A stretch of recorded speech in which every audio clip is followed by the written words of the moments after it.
Okay, next കേസാണ് നമ്മളിവിടെ സംസാരിക്കാൻ പോകുന്നത്. ഇത് cost price of M articles.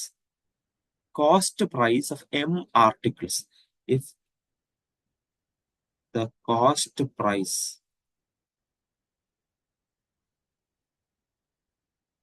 M articles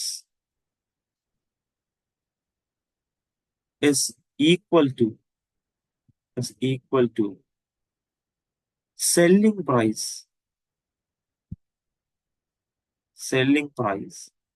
of n articles. നമ്മുടെ ഇവിടുത്തെ സിനാരിയോ എന്താണെന്ന് നോക്കുക. ഇവിടെ എം ആർട്ടിക്കിൾസ് വാങ്ങിക്കാനുള്ള cost price, M number of articles, അതായത് 5 പേരെ, എം ഒരു നമ്പറാണ്, 5 പേരെ വാങ്ങിക്കാനുള്ള കാശുകൊണ്ട് സെല്ലിംഗ് പ്രൈസ് n പേരെ വിറ്റു. അത് വേറൊരു നമ്പറായിരിക്കും. 4 പേരെ വിറ്റു. വീണ്ടും പറയുന്നു, എം ആർട്ടിക്കിൾസ് വാങ്ങിക്കാനുള്ള കോസ്റ്റ് പ്രൈസ് കൊണ്ട് n ആർട്ടിക്കിൾസിനെ വിറ്റു, സെല്ലിംഗ് പ്രൈസ്. അങ്ങനെയാണെങ്കിൽ പെർസെൻറ്റേജ് ഓഫ് ലോസും ഗെയിനും കണ്ടുപിടിക്കാനാണ് നമുക്കിവിടെ ഉള്ളത്. പെർസെൻറ്റേജ് ഓഫ് ലോസും ഗെയിനും കണ്ടുപിടിക്കാനാണ് നമ്മളിവിടെ ചെയ്യേണ്ടത്. വീണ്ടും പറയുന്നു, ഇവിടെ നിങ്ങളൊരു 5 ആർട്ടിക്കിൾസ് കോസ്റ്റ് പ്രൈസ്, അത് വാങ്ങിക്കാൻ നിങ്ങളെടുത്ത തുക, ആ തുക നമുക്ക് n പാർട്ടിക്കിൾസ് വിറ്റ് നേടാനായി.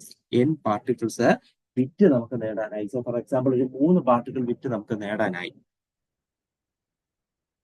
അങ്ങനെയാണെങ്കിൽ കോസ്റ്റ് പ്രൈസ്, നിങ്ങൾ പ്രോഫിറ്റ് പെർസെൻറ്റേജും ലോസ് പെർസെൻറ്റേജും കണ്ടുപിടിക്കാനാണ് ചോദ്യം.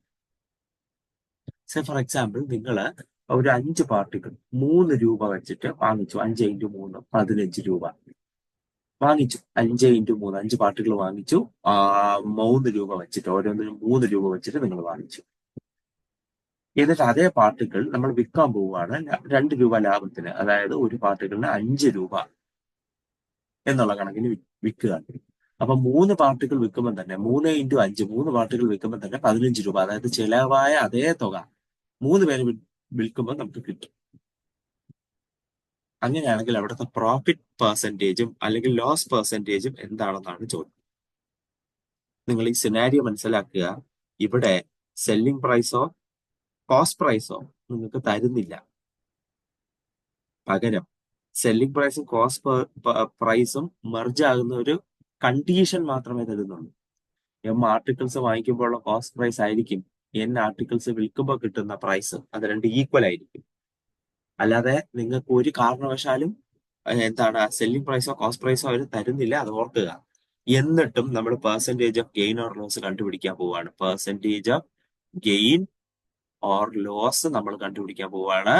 Very simple formula. This is equal to m - n. നിങ്ങൾ വാങ്ങിച്ച നമ്പർ ഓഫ് ആർട്ടിക്കിൾസ് മൈനസ് നിങ്ങൾ വിറ്റ number of articles divided by n into 100.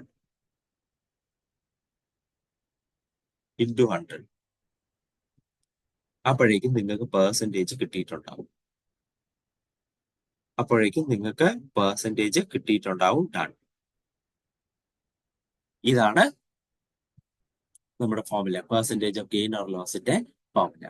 നമ്മുടെ കയ്യിൽ m ആർട്ടിക്കിൾസ് ഉണ്ട്. അവരെ വാങ്ങിച്ച പ്രൈസ് കോസ്റ്റ് പ്രൈസ് തന്നെയാണ് n ആർട്ടിക്കിൾസ് വിറ്റപ്പോൾ കിട്ടിയത്. അങ്ങനെയാണെങ്കിൽ അവിടെയുള്ള percentage of loss or gain ആണ് നമ്മൾ കണ്ടുപിടിച്ചത്. ഇത് ഈ ഒരു പെർട്ടിക്കുലർ വാല്യൂ നെഗറ്റീവ് ആണെങ്കിൽ ഓബിയസ്ലി ലോസ് ആയിരിക്കും. നിങ്ങൾക്ക് ഈ ഒരു വാല്യൂ നെഗറ്റീവ് കിട്ടുകയാണെങ്കിൽ നമുക്കവിടെ ലോസ് ആയിരിക്കും ഉണ്ടാകുന്നത്. So directly we are going for a question.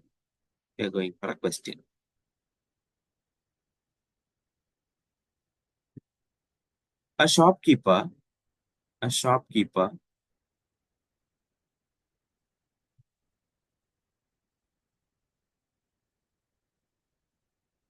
professes to sell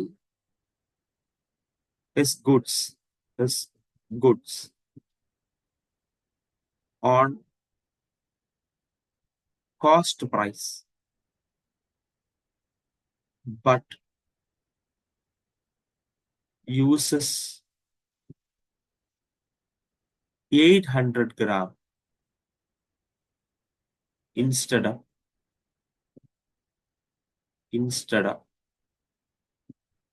1 kilo, 800 gram instead of 1 kilo. What is his gain percentage? What is his gain percentage? നോക്കുക, അയാള് വാങ്ങിച്ച കാശിന് തന്നെ, അയാള് എത്ര രൂപയ്ക്കാണോ അയാളുടെ ഗുഡ്സ് വാങ്ങിച്ചത്,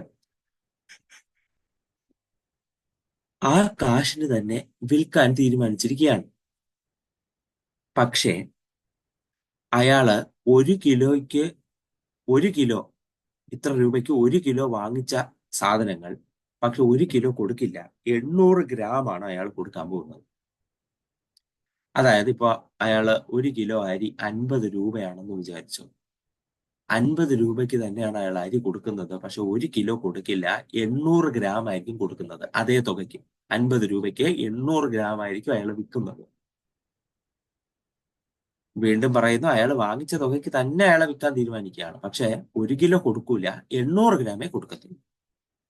1 കിലോ കൊടുക്കില്ല, 800 ഗ്രാമേ അയാൾ കൊടുക്കത്തുള്ളൂ. അതാണ് കണ്ടീഷൻ. അപ്പോ അയാള് പ്രോഡക്റ്റ് വാങ്ങിച്ചു, ആർട്ടിക്കിൾസ്, അതായത് 1 കിലോ സാധനം വാങ്ങിച്ചു.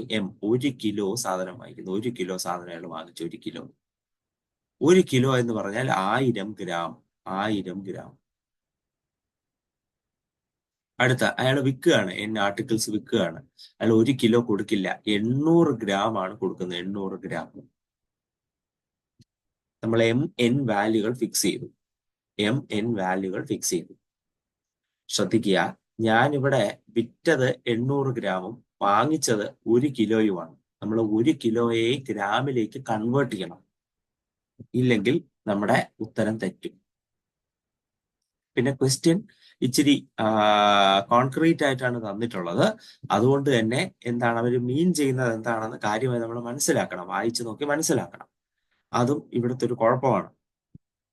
അപ്പോ കാര്യം നോക്കുക, അയാൾ 1 കിലോ ഗുഡ്സ് അയാളുടെ കയ്യിലുണ്ട്, അയാള് അതേ കാശിന് തന്നെ വെക്കുന്നു, പക്ഷെ 1 കിലോയും അയാൾ കൊടുക്കില്ല, 800 ഗ്രാമേ കൊടുക്കത്തുള്ളൂ. സോ മുകളിൽ പറഞ്ഞ ഫോർമുല അനുസരിച്ച് വാല്യൂ 100 ഗ്രാമും വാല്യൂ 1 കിലോ ആണ്, 1000 ഗ്രാം ആണ്. അതേസമയം വാല്യൂ 800 ഗ്രാം ആണ്. ഉറപ്പായിട്ട് രണ്ടുപേരെ ഒരേ മെഷറിലേക്ക് കൺവേർട്ട് ചെയ്യണം. അത് നമ്മൾ മറന്നു പോകരുത്. ശരി, അപ്പൊ നമുക്ക് പെർസെൻറ്റേജ് ഓഫ് ഗെയിൻ നോക്കാം. Percentage of gain, obviously percentage gain ആയിരിക്കും സംഭവിക്കുന്നത്. അത് നമുക്ക് ഊഹിക്കാവുന്നേ ഉള്ളൂ ഈ ഒരു കണ്ടീഷൻ മനസ്സിൽ വെക്കുമ്പോൾ.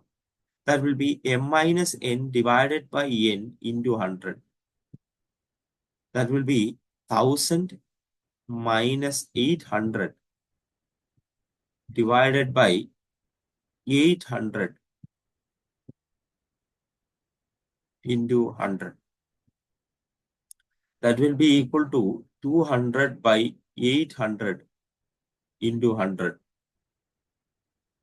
0 0 വെട്ടിപ്പോയി, 2ഉം 8ഉം വെട്ടിപ്പോയി, 4 ആയി. 4ഉം 100 by 4 is equal to 25. അയാളുടെ ഗെയിൻ 25% ആണ്. 25% ആണ്. അതായത് അയാള് 100 രൂപ ചെലവാക്കുമ്പോൾ 25 രൂപ ലാഭം ഉണ്ടാകുന്നു.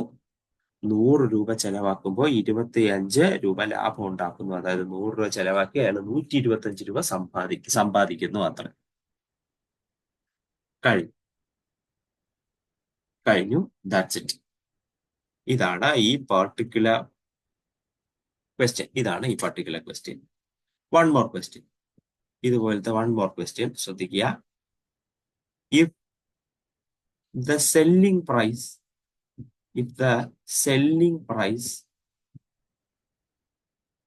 of 12 articles is equal to cost price of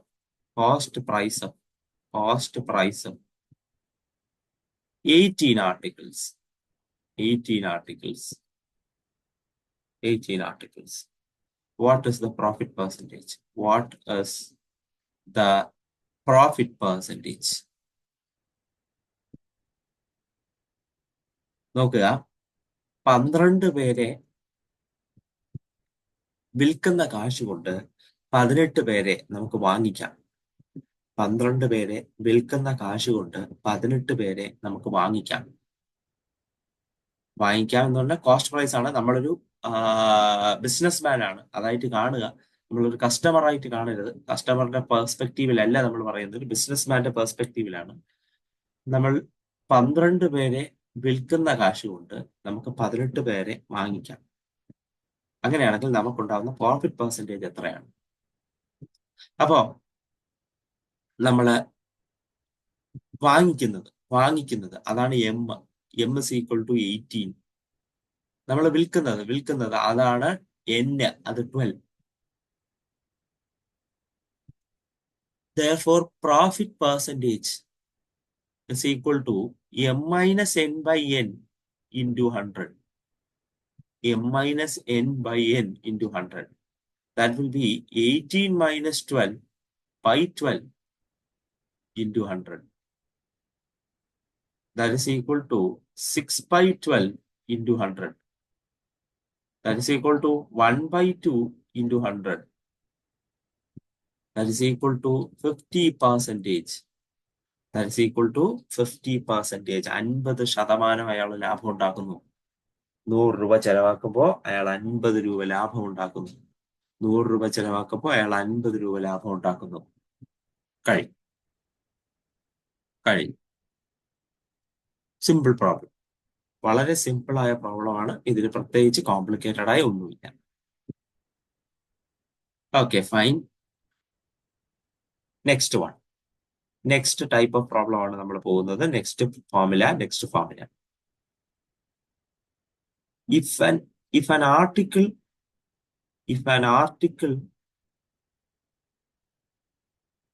is sold at a price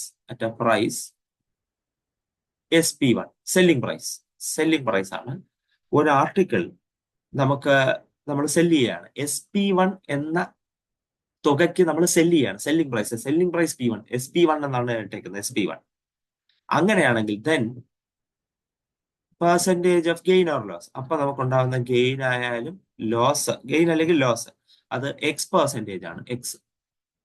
അത് X%. ഇനി അതേ സാധനം if it is sold at a price SP2, അതിനെ SP2 എന്ന വിലയ്ക്കാണ് നമ്മൾ വിൽക്കുന്നതെങ്കിൽ then percentage of gain or loss, അവിടെയും ഗെയിൻ അല്ലെങ്കിൽ ലോസ് ഉണ്ടാവുമല്ലോ. ആ ഗെയിൻ അല്ലെങ്കിൽ ലോസ് എന്ന് പറയുന്നത് Y% ആണെന്ന് വിചാരിക്കുക. അങ്ങനെയാണെങ്കിൽ then cost price of the article, നമുക്ക് ആ സാധനം വാങ്ങിക്കാൻ എത്ര കാശായി എന്നുള്ളതുമായി ബന്ധപ്പെടുത്തിയ ഒരു ഫോർമുലയാണ് ഞാനിവിടെ താഴെ പറയാൻ പോകുന്നത്. താഴെ പറയുന്ന ഒരു സീരീസ് ഓഫ് ഫോർമുലയാണ്. ഒറ്റ ഫോർമുലയായിട്ടല്ല. ഇവരൊക്കെ തമ്മിലുള്ള ഒരു ബന്ധമാണ് സൂചിപ്പിക്കുന്നത്. ഞാൻ വീണ്ടും പറയുന്നത് ശ്രദ്ധിക്കുക. ഒരു പർട്ടിക്കുലർ ഒരു ഐറ്റം, അതിനെ നിങ്ങൾ ഇത്ര വിലയ്ക്ക് വിറ്റാൽ, ഒരു 100 രൂപയ്ക്ക് വിറ്റാൽ, ഒരു പർട്ടിക്കുലർ ഐറ്റം നിങ്ങൾ 100 രൂപയ്ക്കാണ് വിൽക്കുന്നതെങ്കിൽ നിങ്ങൾക്ക് 5% ലാഭം ഉണ്ടാവും. പക്ഷെ നിങ്ങളത് 150 രൂപയ്ക്കാണ് വിൽക്കുന്നതെങ്കിൽ നിങ്ങൾക്ക് 20% ലാഭം ഉണ്ടാവും. 20% ലാഭം ഉണ്ടാവും.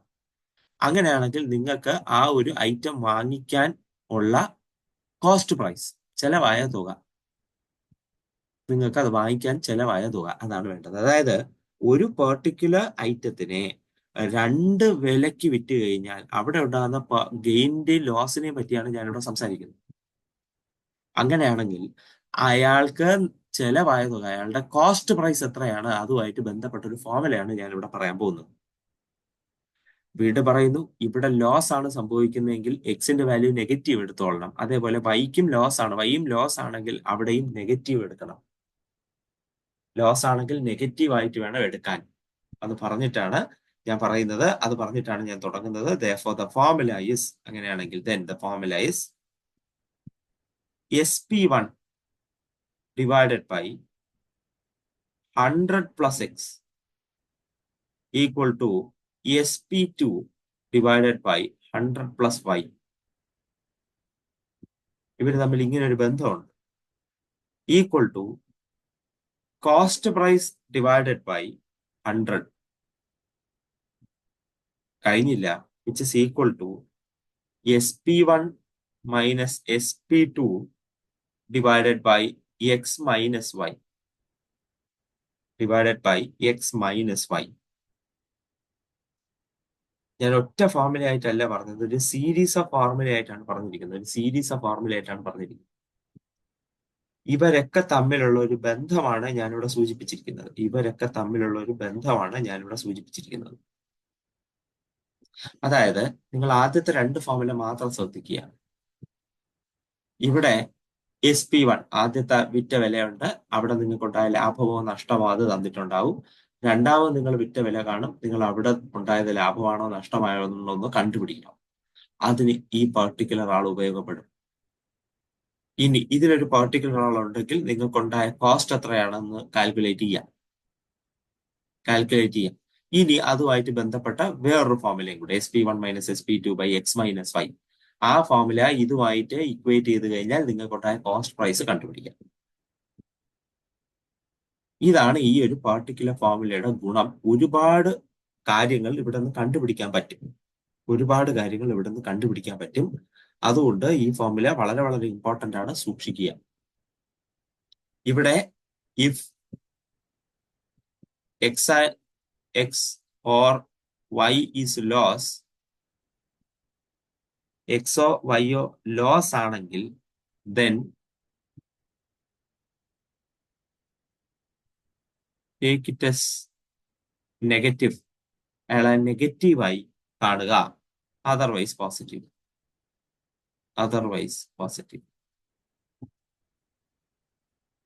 ലോസ് ആണെങ്കിൽ നിങ്ങൾ നെഗറ്റീവായി കാണണം, ഗെയിൻ ആണെങ്കിൽ അതിനെ പോസിറ്റീവായി എടുക്കണം. മറക്കരുത്, സൂക്ഷിക്കുക.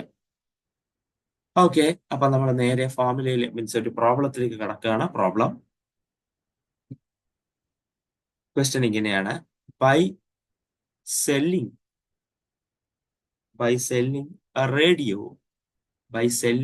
a radio for rupees 1536, Suresh lost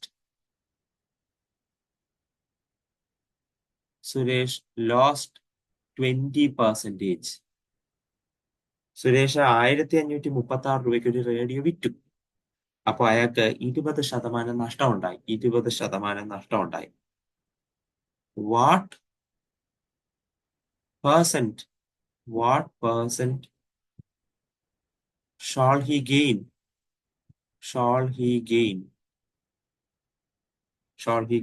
or lose by selling it for 2000? Okay, Suresh തന്റെ റേഡിയോ 1536 രൂപയ്ക്ക് വിറ്റു. അപ്പൊ അയാൾക്കുണ്ടായ നഷ്ടം 20%. അപ്പൊ അയാള് സെല്ലിംഗ് പ്രൈസ് ആദ്യം അതിനെ സെല്ല് ചെയ്ത പ്രൈസ് 1536. അയാൾക്ക് അവിടെ ലോസ് ഉണ്ടായി. ലോസ് ആകുമ്പോൾ നെഗറ്റീവ് ആണ്, -20. ഇനി രണ്ടാമത് അയാള് ഇതേ റേഡിയോനെ 2000 രൂപയ്ക്ക് വിൽക്കുകയാണെങ്കിൽ അവിടെ അയാൾക്കുണ്ടാകുന്ന ലാഭമാണോ നഷ്ടമാണോ എന്തായാലും അതിന്റെ പെർസെൻറ്റേജ് കണ്ടുപിടിക്കുക. ലാഭമായാലും നഷ്ടമായാലും അതിന്റെ പെർസെൻറ്റേജ് കണ്ടുപിടിക്കുക. So formula SP1 divided by 100 plus x equal to sp2 divided by 100 plus y. sp1 divided by 100 plus x equal to sp2 divided by 100 plus y. ഇതാണ് കാര്യം. ബാക്കിയുള്ള ആൾക്കാരുടെ ആവശ്യമില്ല. എനിക്കിവിടെ y കണ്ടുപിടിച്ചാൽ മതി. അതായത് 2000 രൂപയ്ക്ക് വിറ്റാൽ അയാൾക്കുണ്ടാവുന്ന ഗെയിൻ ആയാലും ലോസ് ആയാലും അതെന്താണെന്ന് കണ്ടുപിടിച്ചാൽ മതി. അല്ലാതെ എനിക്ക് മറ്റാൾക്കാരുടെ ആവശ്യം ഇവിടെ ഇല്ല. അതുകൊണ്ട് ആ രണ്ടുപേരെയും വെറുതെ എഴുതിയിട്ട് കാര്യമില്ല. സോ ഫോർമുലയില് ആൾക്കാരെ കൊടുക്കുന്നു. ഫോർമുലയിൽ ആൾക്കാരെ കൊടുക്കുകയാണ്. therefore sp1 1536 ആണ്. Divided by 100 plus X, X -20 ആണ്. അപ്പൊ 100 - 20 ഈക്വൽ ടു sp2 2000 ആണ്. Divided by 100 plus y value അറിയില്ല, പ്ലസ് y വാല്യൂ ആണ് നമുക്ക് കണ്ടുപിടിക്കാനുള്ളത്.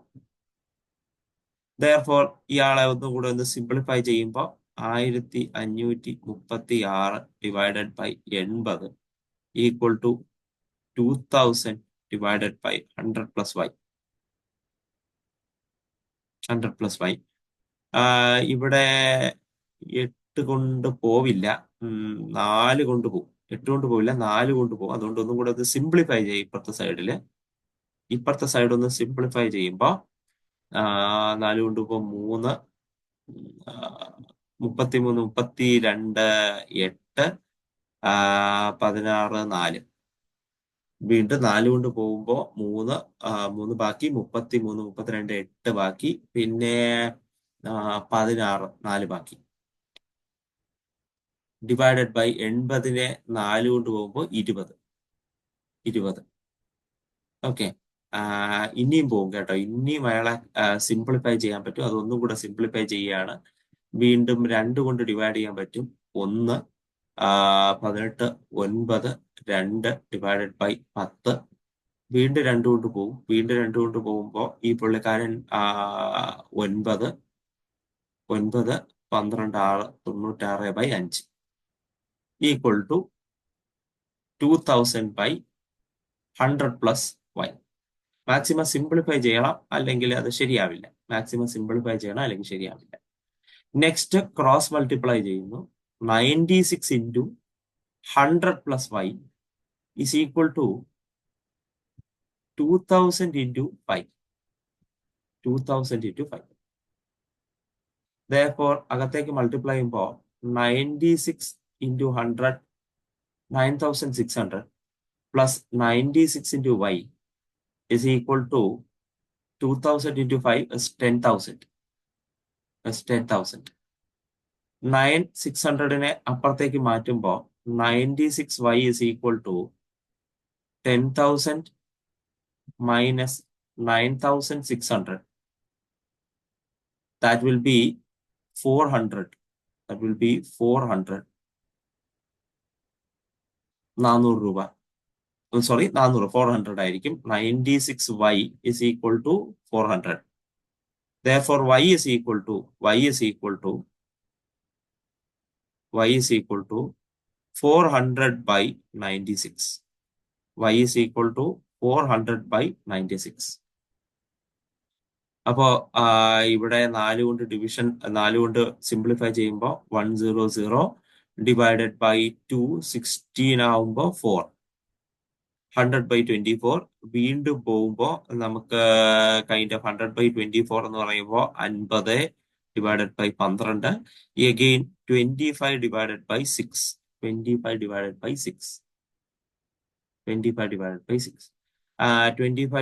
ബൈ 6 എന്ന് പറഞ്ഞാൽ കാൽക്കുലേറ്റ് ചെയ്യുമ്പോൾ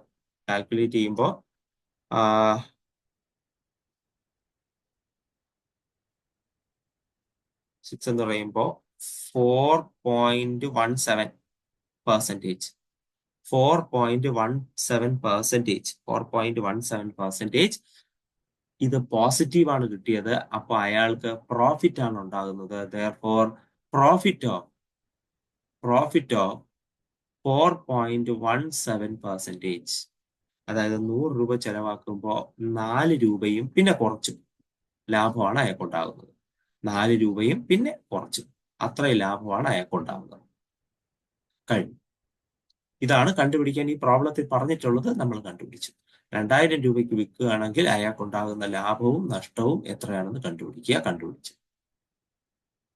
ഓക്കെ, കഴിഞ്ഞു. പക്ഷെ എങ്കിലും ഒരു കൗതുകത്തിന്റെ പുറത്ത് കോസ്റ്റ് പ്രൈസ് എത്രയാണെന്ന് അറിയാം. ചുമ്മാ കോസ്റ്റ് പ്രൈസ് എത്രയാണ് എന്ന് നമുക്കൊന്ന് നോക്കാം. ഓക്കെ, ഇപ്പോ SP1 X വല്ലേ തന്നിട്ടുള്ളൂ. കോസ്റ്റ് പ്രൈസ് അറിയണം. അങ്ങനെയാണെങ്കിൽ ഫോർമുല ചോദിച്ചിട്ടില്ല എങ്കിലും SP1 divided by 100 plus X is equal to cost price by 100 ആണല്ലോ. SP1 by 100 plus X equal to SP2 by 100 plus Y equal to CP by cost price by 100. അപ്പൊ നമുക്ക് Y ഒന്നും വേണ്ട, cost price കണ്ടുപിടിക്കാം. അല്ലാതെ തന്നെ cost price കണ്ടുപിടിക്കാം. Therefore ഞാനിവിടെ എഴുതുന്നു 1536 divided by 100 minus 20 equal to CP by 100.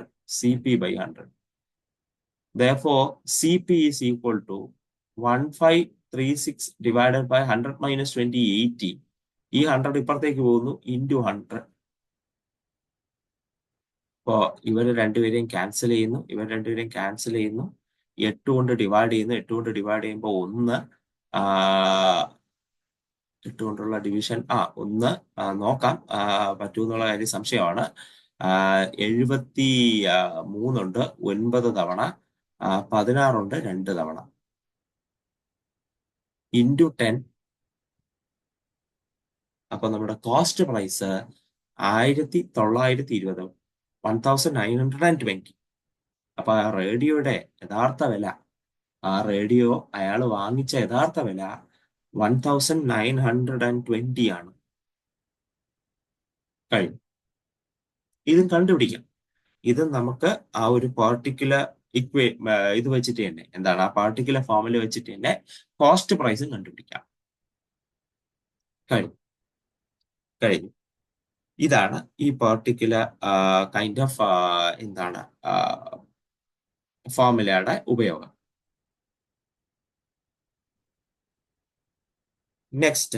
Next type of formula, അടുത്ത ടൈപ്പ് ഓഫ് ഫോർമുലയിലേക്കാണ് പോകുന്നത്. അപ്പൊ നമുക്ക് സിനാരിയോ എന്താണെന്ന് നോക്കാം. ഇഫ് ഒരാളുടെ പേരാണ് കേട്ടോ, ഞാൻ അയാളെ എ എന്ന് പേര് കൊടുക്കുകയാണ്. If capital A cells an article to capital B. A എന്ന് പറയുന്ന ആള് ബി എന്ന് പറയുന്ന ആൾക്ക് ഒരു സാധനം വിറ്റു at gain or loss. Gain ആണെങ്കിൽ ഗെയിൻ, ലോസ് ആണെങ്കിൽ ലോസ്. ലോസ് ആണെങ്കിൽ നെഗറ്റീവ് ആയിട്ട് എടുക്കണം, of small m percentage. A എന്ന് പറയുന്ന ആള് ബി എന്ന് പറയുന്ന ഒരാൾക്ക് ഒരു സാധനം വിറ്റു. അത് ലാഭമായാലും നഷ്ടമായാലും എന്തായാലും m ശതമാനം ലാഭത്തിനും നഷ്ടത്തിനും വിറ്റു. And B sells it to C. ഇത് വാങ്ങിച്ച് ബി ആണെങ്കിൽ സിക്ക് അത് വിറ്റു at a gain or loss of n%. എയിൽ നിന്ന് ബി എത്ര ലാഭത്തിന് വാങ്ങിച്ചു, ലാഭവും നഷ്ടവും എന്താണ് വാങ്ങിച്ചു. അതിനുശേഷം ബി അതിന് സിക്ക് വിറ്റു at a gain or loss of എത്ര n%. If C pays rupees Z to B, അതായത് സി വാങ്ങിച്ചത് ഇസഡ് എന്ന തുകയ്ക്കാണ്, 10 രൂപയ്ക്കാണ് അല്ലെങ്കിൽ 100 രൂപയ്ക്കാണ്, വാട്ട് എവർ ഇറ്റ് ഈസ്, ആ തുകയ്ക്കാണ് വാങ്ങിച്ചെങ്കിൽ then the cost price of A is, അതായത് എ ഇത് വാങ്ങിച്ച കാശ്, എക്ക് ലാഭം ഉണ്ടായിട്ടുണ്ടാവണമല്ലോ. അപ്പൊ എ ഇത് ആഴത്തെങ്കിലും വാങ്ങിച്ചതായിരിക്കുമല്ലോ, അപ്പൊ എവിടെന്നെങ്കിലും വാങ്ങിച്ചതായിരിക്കുമല്ലോ. അപ്പൊ എക്ക് അവിടെ ഉണ്ടായ കോസ്റ്റ് പ്രൈസ് എത്രയെന്നാണ് ചോദ്യം. അതിനൊരു നീളമുള്ള ഒരു ഫോർമുലയുണ്ട്, ശ്രദ്ധിക്കുക. That is 100 square into Z. 100 square എന്നൊക്കെ പറയുമ്പോൾ ഏകദേശം 10,000 വരും. 10,000 വരും. 100 square into Z divided by 100 plus M into 100 plus N. ഇതാണ് കോസ്റ്റ് പ്രൈസ്. എം എന്നും ലോസ് ആണെങ്കിൽ നെഗറ്റീവായിട്ട് എടുക്കണം, അല്ലെങ്കിൽ പോസിറ്റീവായിട്ട് എടുത്താൽ മതി. ഞാനത് എല്ലാ ക്വസ്റ്റിനും വീണ്ടും വീണ്ടും എഴുതേണ്ട കാര്യമില്ല, അതുകൊണ്ടാണ് എഴുതാത്തത്. വീണ്ടും പറയുന്നത് നമ്മുടെ സിനാരിയോ എന്താണെന്ന് നോക്കുക. ഒരാൾ ഒരു സാധനം, എ എന്ന് പറയുന്ന ആൾ ബി എന്ന് പറയുന്ന ആൾക്ക് ഒരു സാധനം വിറ്റു. അവിടെ എക്ക് ഇത്ര ശതമാനം ലോസ് അല്ലെങ്കിൽ ഗെയിൻ ഉണ്ടായി. ഇനി അടുത്ത ബി അതേ സാധനം സിക്ക് വിറ്റു. അപ്പൊ അവിടെയും കുറച്ച് ലോസ് ഗെയിൻ ഉണ്ടായി. ഇവിടെ ഏറ്റവും അവസാനം വാങ്ങിച്ച ആളാണ് സി. സി ഇത്ര രൂപയ്ക്കാണ് അത് വാങ്ങിച്ചെങ്കിൽ, ഇസഡ് രൂപയ്ക്കാണ് അതിനെ വാങ്ങിച്ചതെങ്കിൽ, അങ്ങനെയാണെങ്കിൽ ഇവിടെ എയുടെ കോസ്റ്റ് പ്രൈസ്, അതായത് എക്ക് എത്ര ചിലവായി, എയുടെ കോസ്റ്റ് പ്രൈസ് കണ്ടുപിടിക്കാനുള്ള ഫോർമുലയാണ് ഇതായിരിക്കുന്നത്. നോക്കണം ക്വസ്റ്റ്യൻസ് എത്ര കോംപ്ലിക്കേറ്റഡ് ആവുന്നു. ഒരാൾ വാങ്ങിച്ച് അടുത്തയാൾക്ക് വിറ്റ്, അയാൾ അത് വാങ്ങിച്ച് മറ്റൊരാൾക്ക് വിറ്റ്, മൂന്നാമത്തെ ആൾ വാങ്ങിച്ചതിന്റെ തുക തന്നിട്ടുണ്ട്, ബാക്കി രണ്ടുപേരുടെയും പ്രോഫിറ്റ് ഗെയിൻ പെർസെന്റേജും തന്നിട്ടുണ്ട്. അങ്ങനെയാണെങ്കിൽ ആദ്യത്തെ ആൾ ഇത് വാങ്ങിച്ച തുക എത്രയാണെന്ന് കണ്ടുപിടിക്കാനാണ് നമ്മൾ ശ്രമിക്കുന്നത്. സോ നമ്മൾ നേരെ പ്രോബ്ലത്തിലേക്ക് കടക്കുന്നു.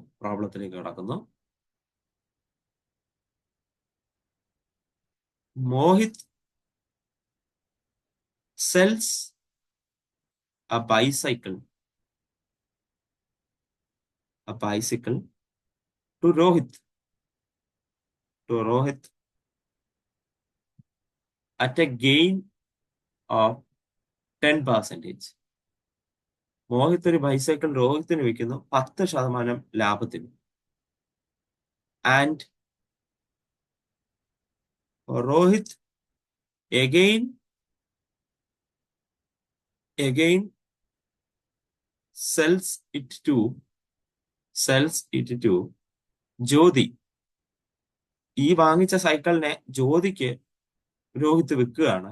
At a profit of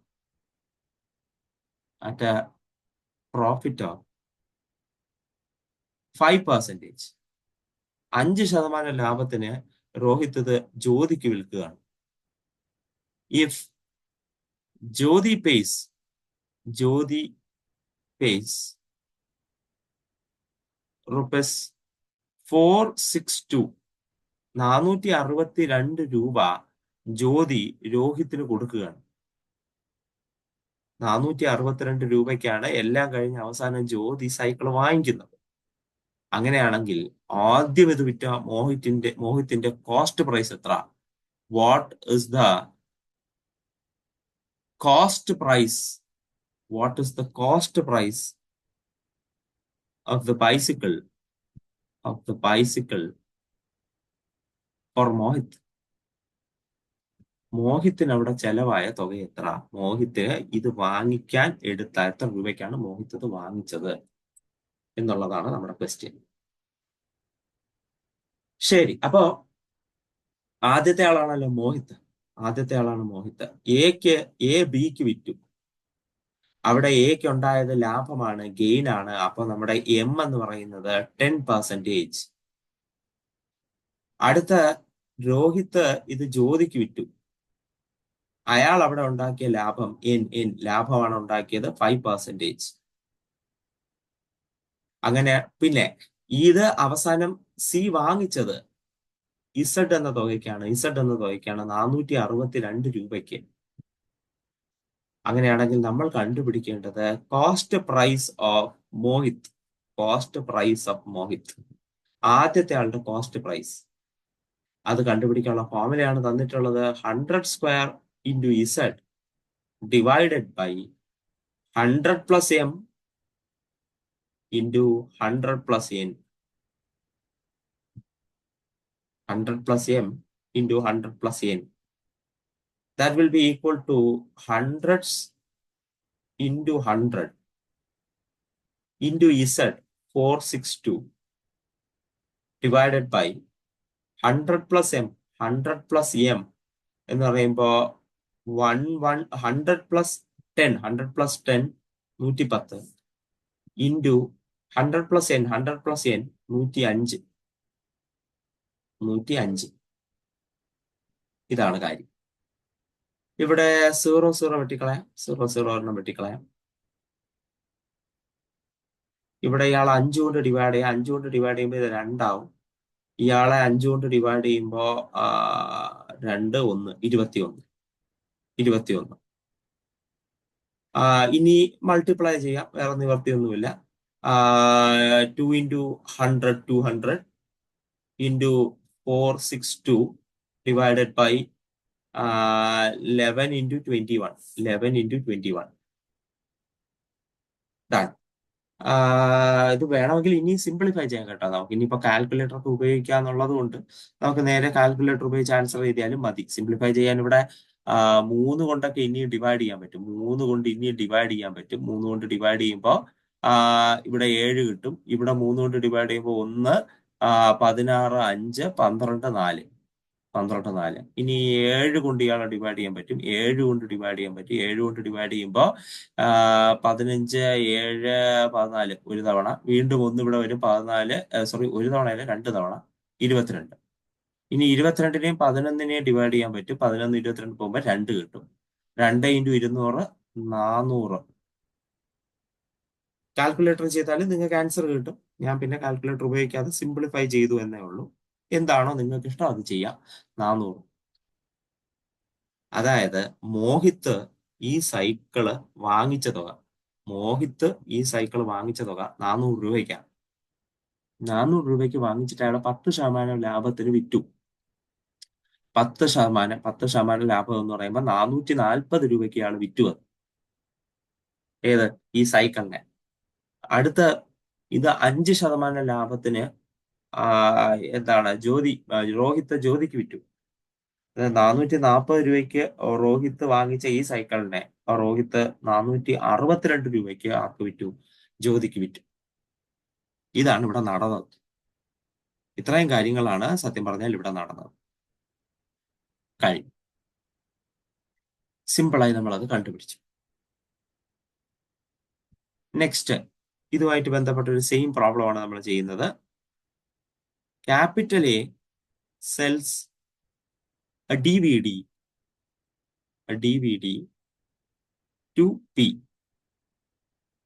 A എന്ന് പറയുന്ന ആള് ബി എന്ന് പറയുന്ന ആൾക്ക് ഒരു DVD സെല് ചെയ്യാണ് അറ്റ് എ ഗെയിൻ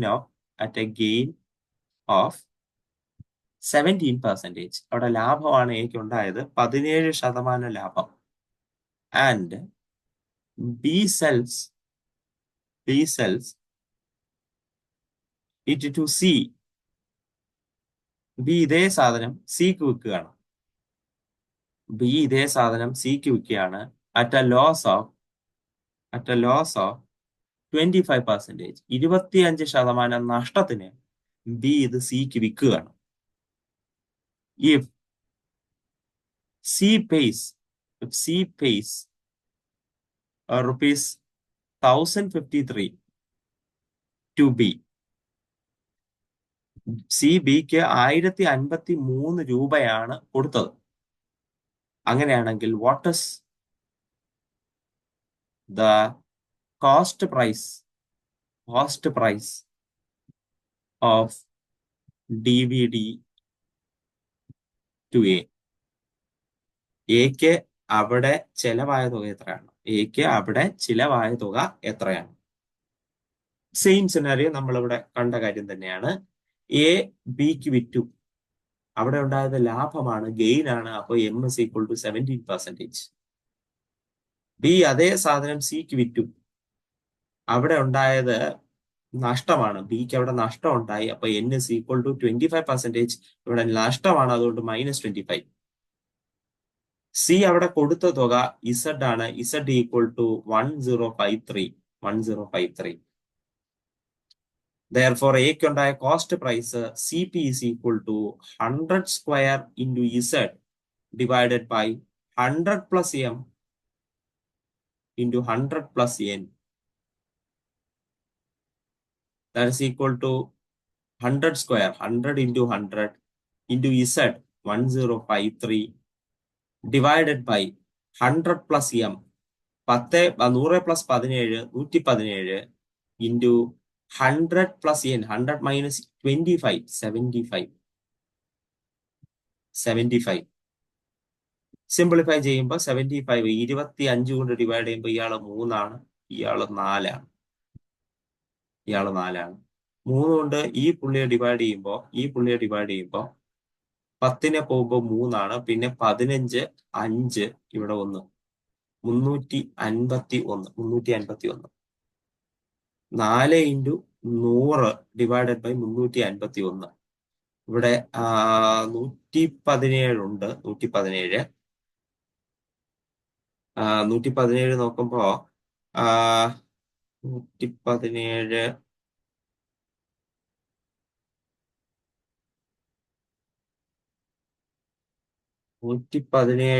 ഒരു 3 കൊണ്ട് പോകും ഇയാളും 3 കൊണ്ട് പോകും അപ്പൊ 3 കൊണ്ട് ക്യാൻസൽ ചെയ്യുമ്പോ ഇവിടെ 117 3 തവണ 27 9 തവണ ഇവിടെയും ഒരു തവണ 27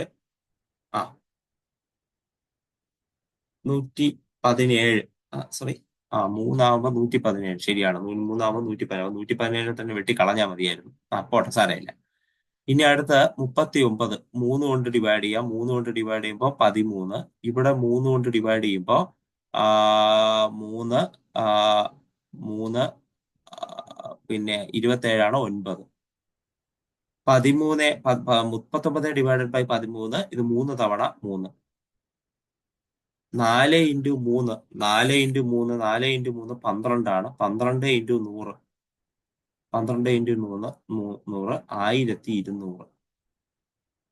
1200 രൂപയ്ക്ക് 1200 രൂപയ്ക്കാണ് ഇത് വാങ്ങിച്ചിരിക്കുന്നത് 1200 രൂപയ്ക്കാണ് ഇത് വാങ്ങിച്ചിരിക്കുന്നത്. ഡൺ. 1200 രൂപയ്ക്ക് ഇത് വാങ്ങിച്ചു. ബിക്ക് 17% ലാഭത്തിന് വിറ്റു. ലെറ്റ് മീ ചെക്ക് ഒന്ന് നോയിക്കോട്ടെ. കറക്റ്റ് ആൻസർ ആണ്. 1200 രൂപയ്ക്ക് എന്താണ് ഇത് വാങ്ങിച്ചു. അതിനുശേഷം 17% ലാഭത്തിന് പുള്ളി ഇത് വിറ്റു. അതായത് 204 രൂപ 1404 രൂപയ്ക്ക് ബിക്ക് ഇത് വിറ്റു. ബി ഇത് വാങ്ങിച്ചു. ജസ്റ്റ് ഒന്ന് ഹോൾഡ് ചെയ്യണേ. Just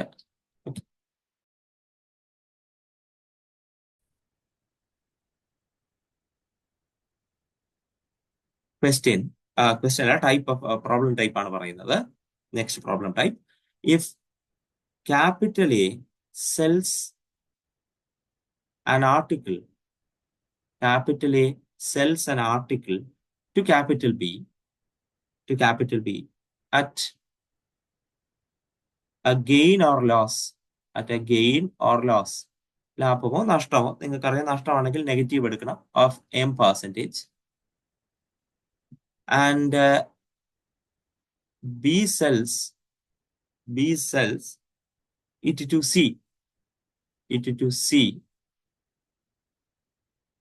at a gain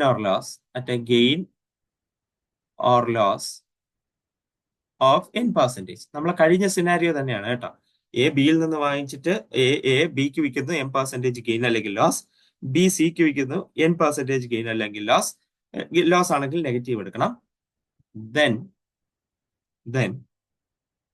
the resultant profit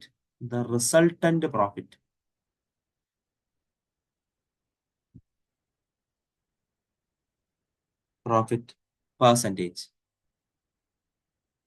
അതായത് ഈ കച്ചവടം എല്ലാം കഴിഞ്ഞിട്ട് ഒരു തുകയ്ക്ക് വാങ്ങിച്ചിട്ടുണ്ടാവുമല്ലോ. ഇതെല്ലാം കഴിഞ്ഞ് സി ഒരു തുകയ്ക്ക് വാങ്ങിച്ചിട്ടുണ്ടാവും. അപ്പൊ എയുടെ കോസ്റ്റ് പ്രൈസ് സി വാങ്ങിച്ച പ്രൈസ്. ഇവിടെ മൊത്തത്തിൽ ഒരു റിസൾട്ടന്റ് ആയിട്ട് ഒരു കച്ചവടം നടന്നിരിക്കുകയാണ്. എ ബിക്ക് കൊടുത്തു, ബി സിക്ക് കൊടുത്തു. ഈ റിസൾട്ടന്റ് ആയിട്ടുള്ള ഈ ഒരു എന്താണ് ബൈയിങ് ആൻഡ് സെല്ലിങ്ങില് നമുക്കുണ്ടായ റിസൾട്ടന്റ് പ്രോഫിറ്റ്, മൊത്തത്തിലുണ്ടായ പ്രോഫിറ്റ് പെർസെൻറ്റേജ് ആണ് നമ്മളിവിടെ കണ്ടുപിടിക്കുന്നത്. മൊത്തത്തിലുള്ള profit percentage. And that is formula M plus N plus mn by 100. m plus n plus mn by 100. അതായത് കഴിഞ്ഞ ക്വസ്റ്റ്യൻ നിങ്ങൾ ശ്രദ്ധിച്ചാല് ഞാൻ നിങ്ങളുടെ അടുത്ത് പറഞ്ഞു, ഇത് 1200 രൂപയ്ക്ക് ഇയാൾ വാങ്ങിച്ച സാധനം ഏറ്റവും അവസാനം വിറ്റുപോയത് 1053 രൂപയ്ക്കാണ്. അപ്പൊ ഈ മൊത്തം കച്ചവടത്തിലുണ്ടായ റിസൾട്ടന്റ് പ്രോഫിറ്റ് ആൻഡ് ലോസ് കണ്ടുപിടിക്കാനുള്ള ഫോർമുലയാണ്. മൊത്തത്തിലുണ്ടായ റിസൾട്ടന്റ് പ്രോഫിറ്റ് കണ്ടുപിടിക്കാനുള്ള ഫോർമുലയാണ് പ്രോഫിറ്റ് അല്ലെങ്കിൽ ലോസ് കേട്ടോ. നെഗറ്റീവ് കിട്ടിയാൽ ലോസ് ആയിരിക്കും, പോസിറ്റീവ് കിട്ടിയാൽ പ്രോഫിറ്റ് ആയിരിക്കും. റിസൾട്ടന്റ് പ്രോഫിറ്റ് അല്ലെങ്കിൽ ലോസ് കണ്ടുപിടിക്കാനുള്ള ഫോർമുലയാണ് നമ്മൾ ഇവിടെ കണ്ടത്. കഴിഞ്ഞു. നമുക്കിത് കഴിഞ്ഞ ക്വസ്റ്റ്യനിൽ ചുമ്മാ ഒന്ന് പരീക്ഷിച്ച് നോക്കിക്കഴിഞ്ഞാൽ m 17 n -25 plus m into n 17 into -25/100. 17 into -25/100. That will be -8 minus 17 into 25 എന്ന് പറയുമ്പോൾ 425 Therefore, this will be -800 minus 425 divided by 100. 800 plus 425 divided by 100 is kind of minus 12.25. നഷ്ടമാണ്, മൊത്തത്തിൽ നഷ്ടമാണ് ഉണ്ടായത്. റിസൾട്ടന്റ് അതായത് മൊത്തത്തിൽ നഷ്ടമാണ് ഉണ്ടായത്. മൈനസ് അതായത് 12.25% ലോസ് ആണ് ഇവിടെ സത്യം പറഞ്ഞാൽ സംഭവിച്ചിരിക്കുന്നത്. ഓക്കെ, ഞാൻ ചുമ്മാ കണ്ടുപിടിച്ചാണ്. നമുക്ക് അടുത്ത പ്രോബ്ലം ഉണ്ട്, ചുമ്മാ ഞാൻ നോക്കിയതാണ്. അത് പിന്നെ ലോസ് അല്ലേ ഉണ്ടാവും. 1200 രൂപയ്ക്ക് വാങ്ങിച്ച സാധനം ഏറ്റവും അവസാനം 1053 രൂപയ്ക്ക് വിറ്റ് കഴിഞ്ഞാൽ അത് നഷ്ടം തന്നെ. പക്ഷെ അതിന്റെ ഇടയ്ക്ക് എക്ക് നല്ല ലാഭമാണ് ഉണ്ടായിട്ടുള്ളത്. അത് നമ്മൾ കണ്ടായിരുന്നു. ശരി, അപ്പൊ നമുക്ക് ഈ ഫോർമുല ഉപയോഗിച്ച് അടുത്ത ഫോർമുല ജസ്റ്റ് ഞാനിപ്പോ ഉപയോഗിച്ച് കാണിച്ചു തന്നു. നമുക്ക് അവിടെയുള്ള മറ്റ് പ്രോബ്ലങ്ങൾ ചെയ്യാം. ക്വസ്റ്റ്യൻ ഇതാണ്. Question: capital A sells a horse. A എന്ന് പറയുന്ന ആള് ഒരു ഹോഴ്സിനെ വിൽക്കുകയാണ്. Horse to capital B. Capital ബിക്ക് ഒരു ഹോഴ്സിനെ വിൽക്കുകയാണ്. At a profit of 5%. 5% ലാഭത്തിന് വിൽക്കുകയാണ്. 5% ലാഭം. And B sells it to C at a profit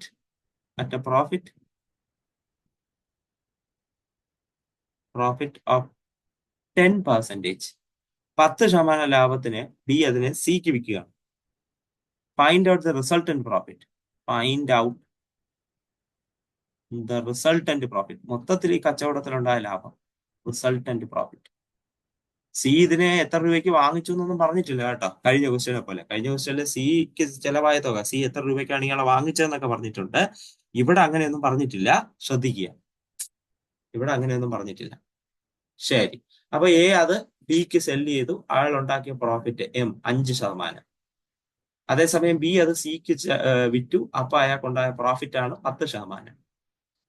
അങ്ങനെയാണെങ്കിൽ resultant profit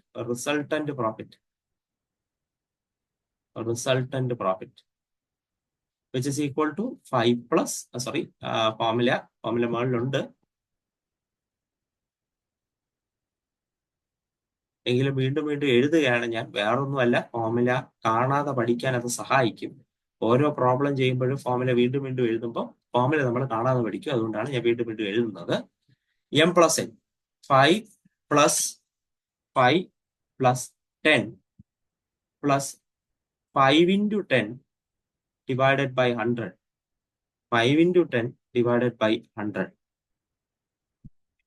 Therefore, this is equal to 15 plus 50 by 100. 15 plus 50 by 100. That is 50 plus 1 by 2.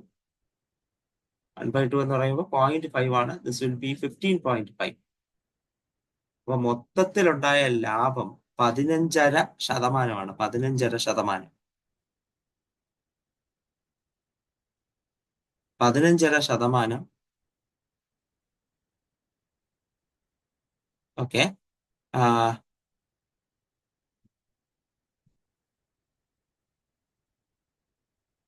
15% നമുക്കിവിടെ ഉണ്ടായ റിസൾട്ടന്റ് ലാഭം. റിസൾട്ടന്റ് ലാഭം 15.5% ആണ്. നിങ്ങൾ ആലോചിക്കണം, എ ബിക്ക് വിറ്റത് 5%, ബി സിക്ക് വിറ്റത് 10%. അപ്പൊ റിസൾട്ടന്റ് പ്രോഫിറ്റ് 10+5 എന്നാരും വിചാരിക്കരുത്. 15 അല്ല. ഇത് കണ്ടീഷൻ വേറെയാണ്. അതുകൊണ്ട് അത് സൂക്ഷിച്ചു വേണം ചെയ്യാൻ. 15.5%. 15.5%. അതാണ് നമുക്കുണ്ടായ resultant profit. Done. Okay. So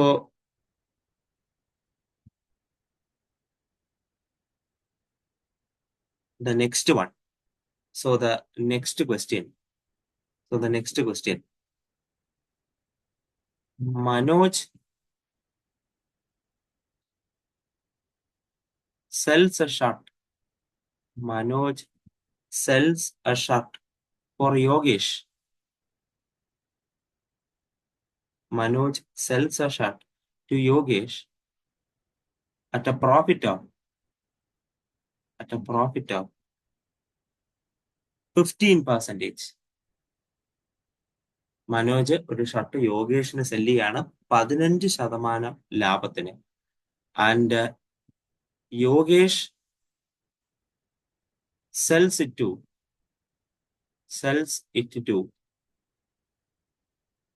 Suresh. Yogesh sells it to Suresh at a loss of 10%. അവിടെ നഷ്ടമാണ് ഉണ്ടായത്. 10% നഷ്ടം. 10% നഷ്ടത്തിനാണ് യോഗേഷ് സുരേഷിന് അത് വിറ്റത്. Find the resultant profit. Find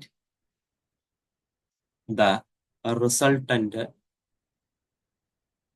profit or if it is loss, അത് കണ്ടുപിടിക്കാം. ഉണ്ടായ പ്രോഫിറ്റ് എത്രയാണ് അല്ലെങ്കിൽ ലോസ് എത്രയാണ്, ലോസ് പെർസെൻറ്റേജ് ആണ് നമുക്ക് കണ്ടുപിടിക്കാൻ. സോ മനോജ് യോഗേഷിന് 15% ലാഭത്തിന് വിട്ടു. അപ്പൊ എം വാല്യൂ 15. യോഗേഷ് സുരേഷിന് 10% നഷ്ടത്തിന് വിറ്റു. നഷ്ടമാണ് ഉണ്ടായത്, നെഗറ്റീവ് എടുക്കണം, -10. അപ്പോ റിസൾട്ടന്റ് ലാഭവും നഷ്ടമാണ് നമ്മൾ കണ്ടുപിടിക്കാനുള്ളത്.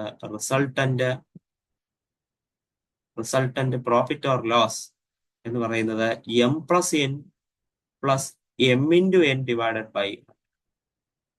Therefore, this will be 15 minus 10 plus 15 into -10 divided by 100.